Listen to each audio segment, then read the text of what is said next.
Quand on regarde leurs blousons Tough Riders et qu'on les entend circuler, difficile d'imaginer que ces motocyclistes amassent des fonds pour une bonne cause. Je suis plus âgé de la bonne, j'ai 70 ans. Moi, c'est les enfants qui sont importants, faire ça.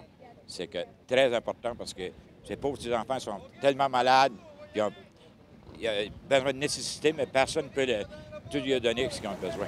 Les Tough Riders ont relevé tout un défi en fin de semaine. Ils ont roulé 1200 km en 24 heures. Nous partions d'ici, nous nous rendions justement dans la région de Saint-Georges-de-Beauce, en allant vers le lac Mégantic, passant par Drummondville, Québec, Lévis, pour revenir sur l'autoroute 20S jusqu'à Edmondson. Une randonnée difficile, même pour les plus aguerris. La ride est tough à faire. C'est pas tout le monde qui peut la faire. Il y en a qui la commencent, mais ils ne peuvent pas finir. Beau temps, mauvais temps, le défi est là, puis on relève le défi. L'objectif est d'amasser 25 000 $ pour donner un peu de répit à des familles de la région dont les enfants sont malades. La petite Keisha Souci, 3 ans, est atteinte de paralysie cérébrale et d'autisme. Elle parle pas, elle mange pas toute seule, elle fait des crises d'épilepsie.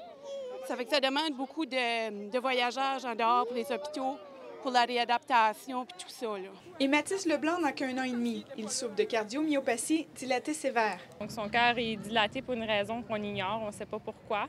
Les cardiologues de Sainte-Justine nous disent que ça va être une transplantation cardiaque qui va avoir de besoin. On ne sait pas quand, donc on vit le jour le jour. Il n'y a pas de mots pour le décrire. C'est très généreux, puis de voir toute la gang ensemble, là, tu vois que ça vient du cœur, ça fait que c'est pas croyable. Je pensais même pas qu'avec comme du monde qui faisait des choses comme ça, c'est super touchant, là. En plus des enfants malades, une partie de la somme recueillie sera versée à la fondation Bob Five, qui offre des repas chauds à des élèves dans le besoin. Marie-Pierre Beaubien, à Edmundston.